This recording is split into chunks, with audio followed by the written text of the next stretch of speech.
नमस्कार जय जगन्नाथ। मु वेलकम करछि मोर मिनी ब्लॉग सासु बों को हांडीशाल को। मार्गशीर मासर तो आज शेष गुरुवार, तो चलतु आमे केमती आज पूजा कलु, माँ को केमती आवाहन कलु, आउ कौन कौन सब प्रसाद रे कलु ता सब देखेबी। तो सकाळु उठिकी आमे पूजा सारिकी माँ को एठी आवाहन करिके बसै देथिलु। माँ को आवाहन कर सारा परे मु एठी खीरी बसैथिली, जोटा गुड़ और नडिया रे मु करथिली। तो खीरी तो हे गला, चलंतु एबे बसैबा खेचुड़ी। तो खेचुड़ी पई मु एठी फाळ मुग आ चाउळ माप करिक नै हेइथिली।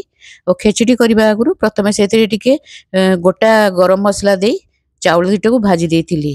ओ तापरे भाजी गला परे सेतरे पानी ढाल देइथिली। पानी टिके फुटी गला परे सेतरे हळदी लूण आ नडिया कुरा देई ताकू प्रेशर मार देइथिली।